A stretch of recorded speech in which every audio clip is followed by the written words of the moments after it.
And right now we're actually at the beginning of the US action phase for turn 10, 1600 hours.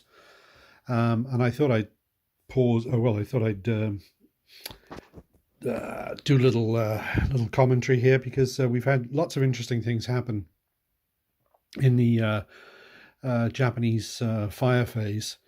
Of course, we had counterattacking units, and the I think the first lot.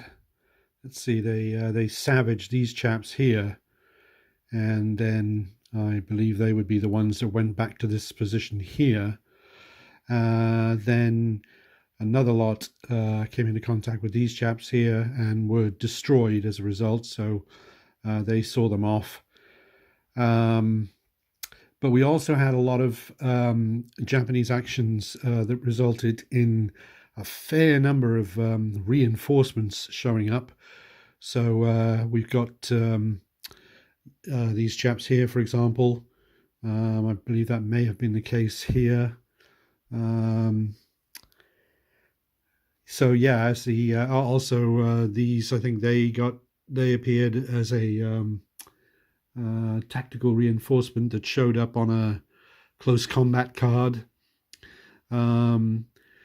So yeah, the problem is that the gaps keep getting filled in.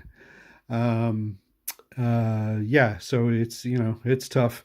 So of course it's a good idea to fill in those gaps as soon as possible, but that was not so much the case here because it wasn't like we had gone through these positions and left them ungarrisoned. We didn't even get there yet, and so they were vacant, but eventually they will fill up. Another interesting development has been that let's see, for the first time we've actually got the regimental HQ of 7th, what would that be, the 7th Regiment, has decided to set up a command post here. That means that we can put garrison markers. There is the green counters that are underneath those stacks. So those stacks can move off and leave those two positioned garrisoned. But the main problem that we have right now, and in all of this, significant losses have taken place. We've now got 16 counters up there. A very sad commentary on the action. So at the moment, in this turn, we have, if we had 4 more counters over there, we would have suffered catastrophic losses if we lost 4 more counters. But the other situation, of course, is that this is we got 3 turns. This is the first of 3 turns that we have left to win the engagement, and to win the engagement in 3 turns from here is looking extremely unlikely, I would have said. But press on. As I said, I'm not gonna calculate whether or not it's possible. I'm just going to keep going until, because we've only got 3 turns to play out. We'll get to the end of turn 12, see how we did. And I'm a little bit, I was a bit surprised actually, because I was looking at a YouTube video that was done by, as I remember, it was Lockdown Gamer, who has produced splendid videos of the D-Day Act series. And in one of his, I think he was up to, I can't remember the exact numbers, but I think he was up to sort of turn 8 or 9 and only had 4 counters over there. So I don't know if that was due to luck or if that was due to brilliant play. One of the things that did occur to me actually is it'd be interesting to have some, I don't know if anybody's already done this, but I would be interested to see some statistics on the cards. Because, of course, because you're using cards as opposed to dice, if you're using dice, then you can, with a bit of work, you can start to calculate probabilities or that sort of thing. But with the cards, it did occur to me that, for example, there you have a card, okay, where you've got, what the rules always call orange. To me, it looks yellow. But anyway, orange, blue, and what the rules call brown, but to me it looks olive, but there we go. Um, and so I believe there are six colors, and okay, and there are three different shapes for the main units: the diamond, the circle, and the triangle. But that does not mean that they're evenly distributed through the cards. It could be, I don't know, it could be that in the cards that red symbols show up more frequently than blue symbols. Um, I certainly don't remember reading anything in the rules that said that they were evenly distributed. So that would be like having dice where, you're less likely to roll a six than you were to roll a one. There's no reason that that couldn't be the case. It could be a part of some very sophisticated modeling. So I don't know.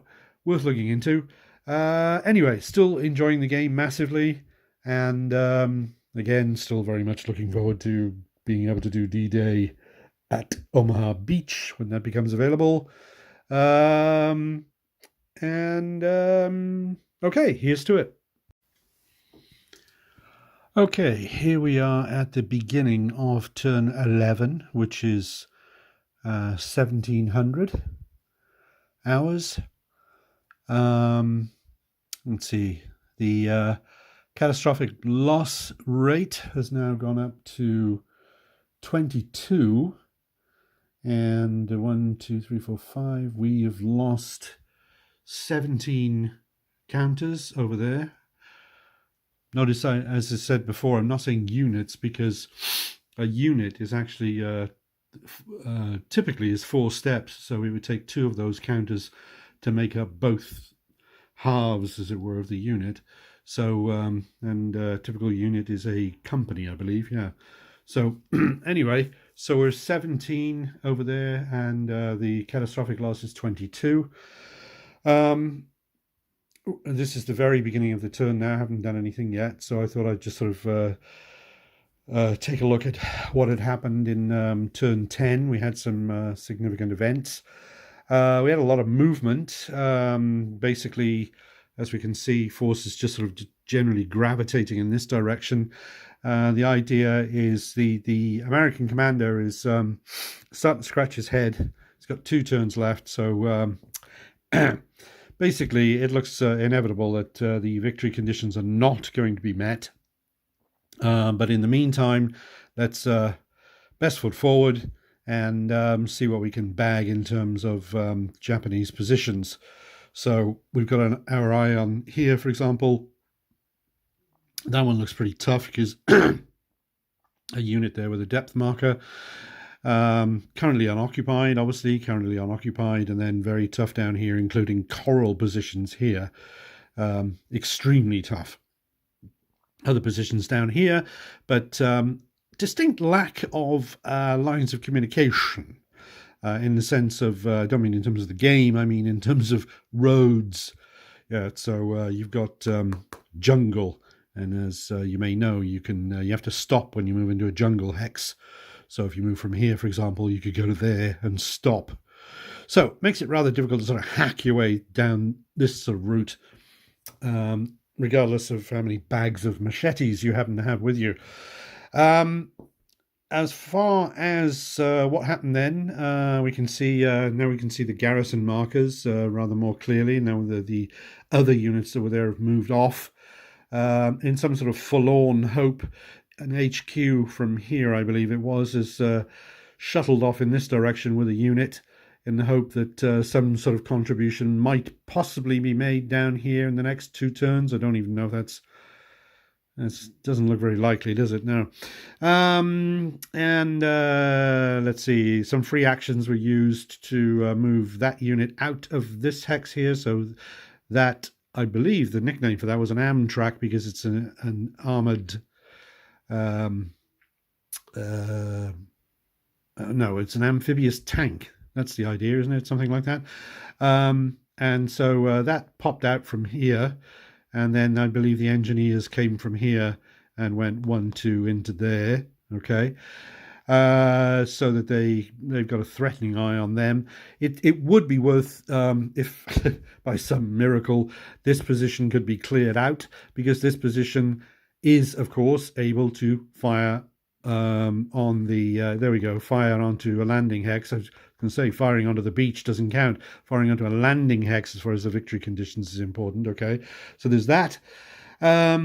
Then down here we had, let's see, the big show was all of these units here. I mean, look at all those steps there. Look at all those steps. That lot attacked there, but unfortunately, when the units were revealed, we saw that even though the unit there is a small one, I think it's only like a 1 or a 2, something like that. Let's see. It's a, come on. Don't you love it? There we go. It's just a 1. But it had requirement of flanking and mortar.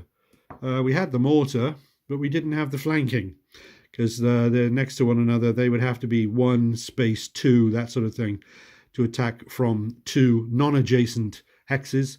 Didn't have that, and as a result, the worst that we could do, even no matter how much strength we had there, the worst that we could do to what was there was to disrupt it, as I remember. Right, so, and then let's see, some reinforcements have come up from over here, and that means that, what does it mean? Means that now on the next go, they are disrupted, so they did achieve that result, but it means that on the next go, because they are there, and so if they were attacked, for example, from here and here, that would count as flanking. He wouldn't have to be involved to do that, but he'd probably be involved anyway, just to give the extra oomph to finally take the center of the airfield there. And then what else did we have? Oh, we had some good results up here because we took on this position, and let's see, big force there, a very heavy force there went in, as we can see, 7 steps. Close combat, and defeated the enemy, and of course they've just been in close combat, so that they're still disrupted even though the turn is over, because they got disrupted in the US action phase. So of course that's always worth considering, because that means that if you send somebody into close combat, regardless of what happens, if they get killed, they get killed, of course, but if they survive, they don't have an action in the next turn. So, that's something to file away. Same thing happened here. These chaps were involved in close combat. They sallied forth against this tank that's here, and it's got a depth marker of 3. Anyway, they butted their heads against the tank. Thought, well, we'll give it a go. We've got to start committing because we're running out of time. But unfortunately, they both ended up disrupted because they'd been in close combat. But all that they achieved was, unfortunately, they lost 2 steps. Yes, they lost 2 steps. So that actually resulted in the loss of 2 counters, which ended up over there in the counter box. Right, so that didn't go very well. So this close combat went well. That didn't. Also, we had fire from a couple of units here. We had barrage fire onto the Japanese forces that were here before they were assaulted in close combat, and that did manage to disrupt them. So that was, of course, significant, because if you start close combat disrupted, it doesn't, as you might imagine, I don't believe it affects in any way the cards that you get, but it does mean that you're the Japanese are sort of 1 step down, as it were, 1 step closer to defeat. So it does soften them up. Okay, right. Other than that, very congested. This HQ, for example, by the time things had started moving, that HQ unit basically didn't have anywhere it could move to, so it didn't move. The fact that it stayed there does mean that these units can be commanded, and those units can be commanded in the next turn because they're next to the HQ. But definitely a sort of log jam there. And one of the key points in the rules that I checked, and it's worth keeping in mind, is the whole business of you have to stop when you move adjacent to an enemy unit, even if it's disrupted. Okay, so there was no sort of, let's go through here sort of a thing. Because no, not possible. You don't have to stop on an intensive fire spot if the enemy is disrupted, but you do have to stop if you're adjacent to the enemy, even if they're disrupted. Right. Right, having sorted that lot out. Then the other thing, of course, is this is turn 11, so we've got two turns left, this one included. And the letter I showed up. As we can see now, we have all the Japanese actions are in play. That's infiltration. But as far as I can see, I did take a look, and as far as I could see, that happens to unoccupied Japanese positions that are out of communication and within 3 hexes of US units. And I don't think I could find any of those on the board. So remember, they have to be unoccupied and within 3 hexes. So they'd have to, I mean, of us. So they'd have to be sort of somewhere on the border of this lot, like that. So in terms of unoccupied, you've got like this one here, for example, or that one there, or that one there, over there, sorry, that one there. But they're all in communication. They're not cut off, in other words. So yes, nothing happening there. Because of course their forces can be restocked by what is it, the reinforce or something like that. There are other measures that can make units appear there, or possibly have Japanese units move to those locations instead. So yeah, okay, and oh, I'm just looking now. Oh boy, oh boy, oh boy. If I if I'm correct in my way of thinking, I think one of the things that's going to happen. Oh, that is so jolly. One of the things, this unit here, as the US units got closer, this unit here finally started moving. It's not a tank unit, and it was part of the counterattack, and it finally started moving in the previous turn. So now, I mean, I can check, but just looking at this situation here, it sure looks like on its turn, counterattack, you move the counterattack before you do any of the other things in the Japanese fire phase. And it looks like it's going to go 1, 2, 3. It's going to occupy that bloody position there. So just when you thought B-15 was looking rather promising, but there you go. The game's AI is working well. Okay, and with that, let's see. Yeah, okay, so we've got 2 turns left to play. Been enjoying the heck out of it. Lot to get your head around. New concept, but certainly rewards the work put into it, as we like to say. And as I also like to say, here's to it. Okay, this is the end of the US action phase in turn 11, 1700 hours. And I wanted to stop at this point and make the video because decisive things have happened. The main thing that's happened is that in the Japanese fire phase, we have this consequence. We had 17 units over there, or 17 counters. And now we have 21, and the catastrophic loss level in this turn is 22. So if the Marines lost one more counter, which is basically, generally speaking, half a company, they would have suffered catastrophic losses and lost the engagement. So they're one counter away. So basically, yeah, what I've done is I've moved everybody into position, and there's no combat. I suppose there were, excuse me, there was some barrages fired, and that managed to disrupt. Let's see, managed to disrupt this unit here. And basically, apart from that, everybody's moving into position. Oh, and we can see that the center of the airfield has finally been taken here. Turned out that it was being held by a total strength of 2. And this stack here and this stack here attacked it. And then the stack that was here moved on to this position. And then an HQ just came up here to sit on the position itself. it's clear that the Marines are not going to win the engagement. They're just trying to do the best they can, as we might imagine. Plucky chaps.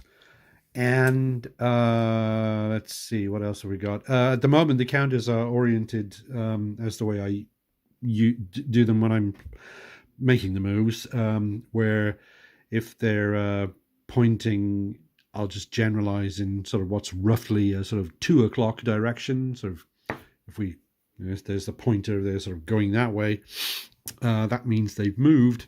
And if they're going that way, it means that they've fired at someone. Yeah, that's the concept. I suppose that would mean that. Yeah, I mean the HQ didn't fire. Sorry, no, the HQ did fire, and that one did. Yes, it did. Yes, they attacked there. Yeah, okay. Mumble. So yes, there's been a lot of movement. Everybody's sort of moving up this way to see if there's any possibility on the final turn 12, which is next, to be able to take that position possibly, or that position, or possibly that position. And again, a lot of it is the whole thing about you have to stop when you walk into an intensive fire zone of a unit that is, of a position that is occupied and not disrupted. But you don't have to stop, of course, if it is disrupted. You can move through it. But contrary-wise, like these chaps again down here, even if they're disrupted, you have to stop when you move adjacent to them. And I believe in the last turn, in the previous turn, I may have made a mistake because I think I did a close combat where these chaps here attacked them and they moved up and attacked them. But the thing is that if you have to stop when you go adjacent to the enemy, then you can't go dump, attack them. You have to move adjacent to them, and then on the next turn you'd have to attack them. So, working my way through the rules, and there we go. Down here, things have stagnated because I've realised that, actually I managed to get those two into that position, a very forlorn hope there. But beyond that, there's very little going on because the analysis was that because there was only one HQ unit down here and a certain number of free actions and so forth, basically that unit and these units here are not going to be able to do anything to influence anything down here. And even if they attack down there, they put themselves in an intensive fire zone, of course, now. But even if they do manage to attack down here, it would savour of a miracle if they were able to achieve anything, surely.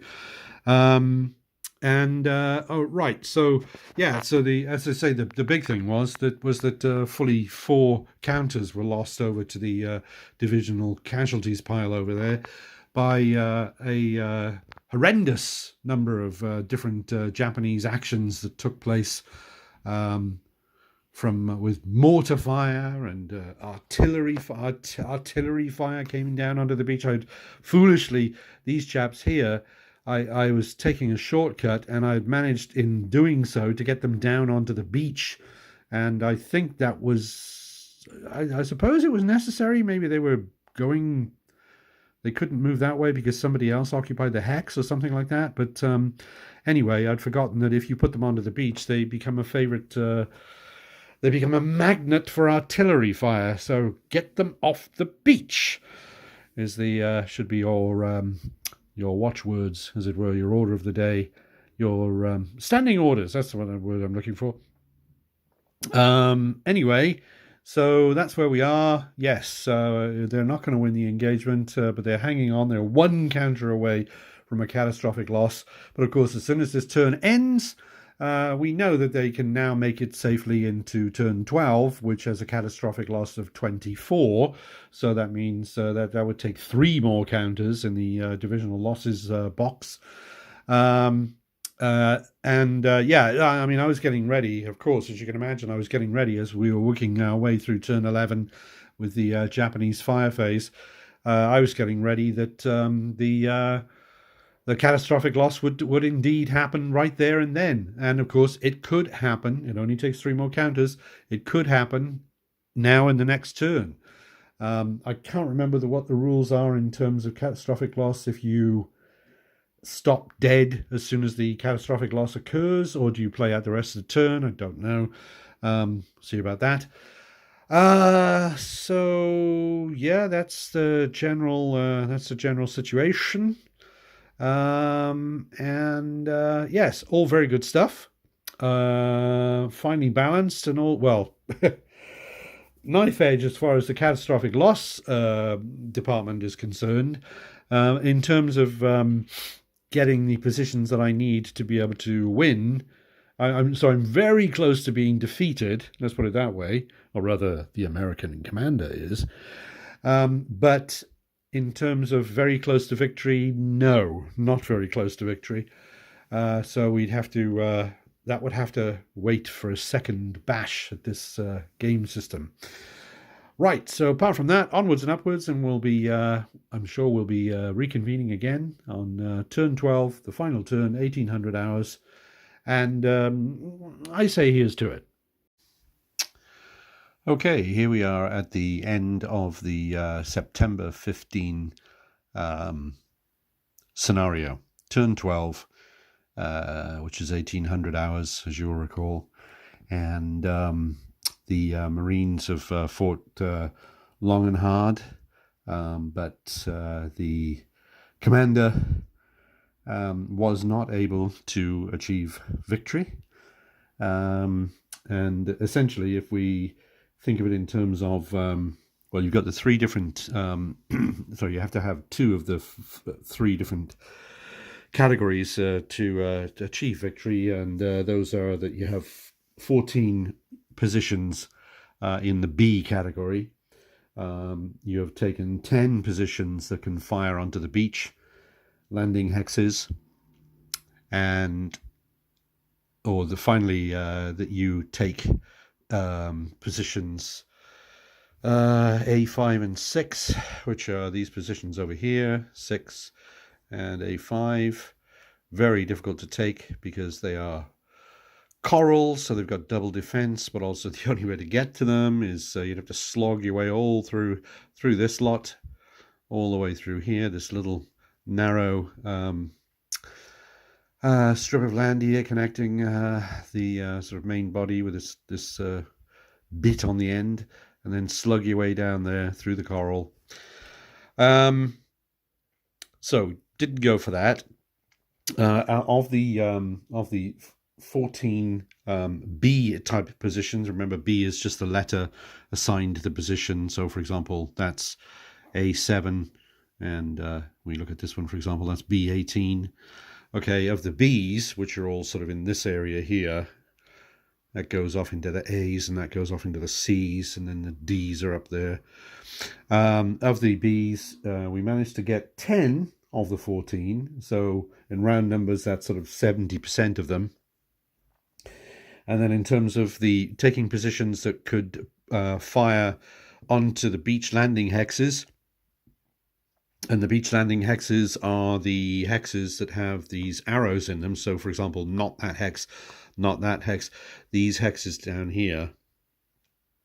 Okay, so for example, obviously this position here, which happens to be B7, projects fire onto these beach landing hexes. So anyway, we had to take 10 of those, and we managed to take 7 because we made no dent on these whatsoever. I don't think they were ever even attacked. And the same can be said of these here as well.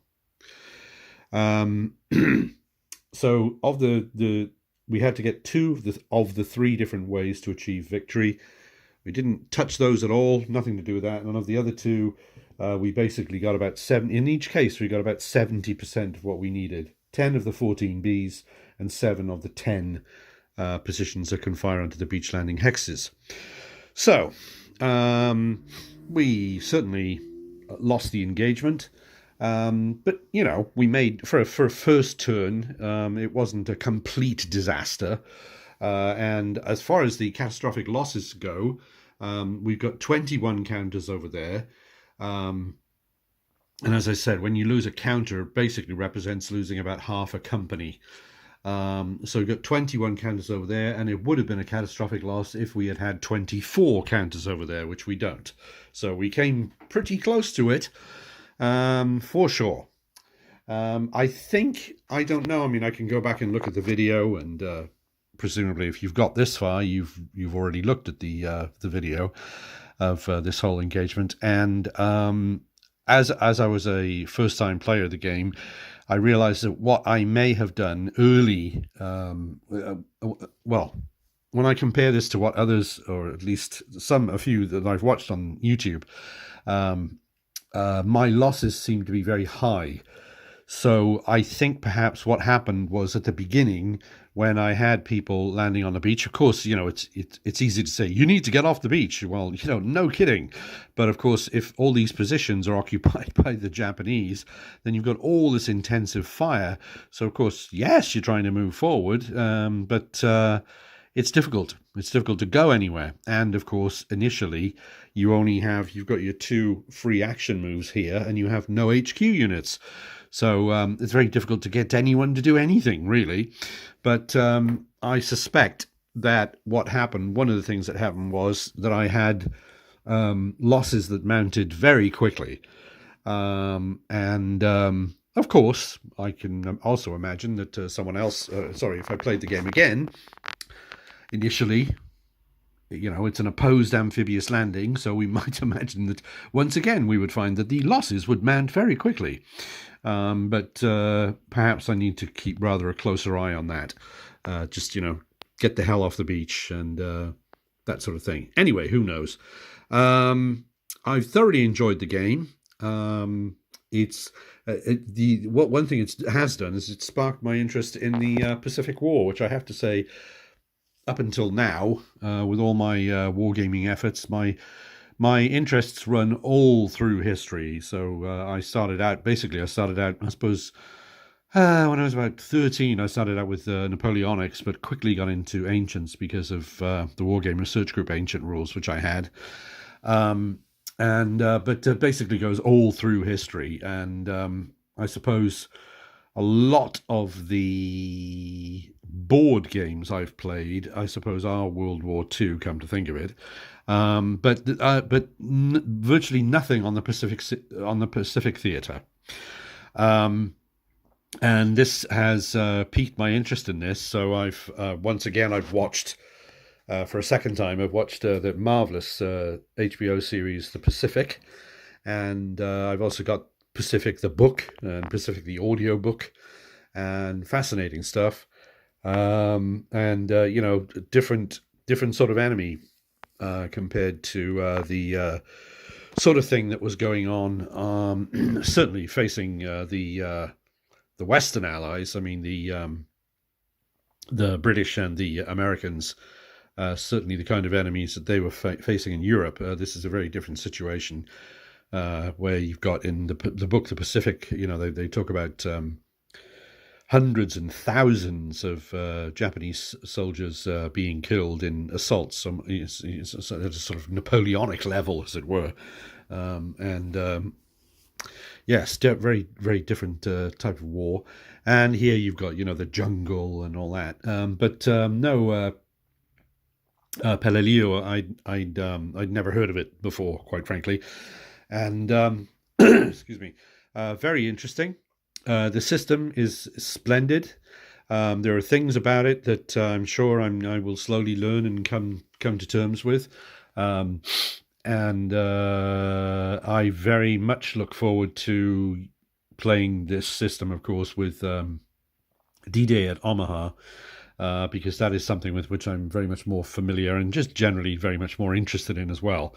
But that is supposed to be available soon, supposedly, in the United Kingdom. Excuse me.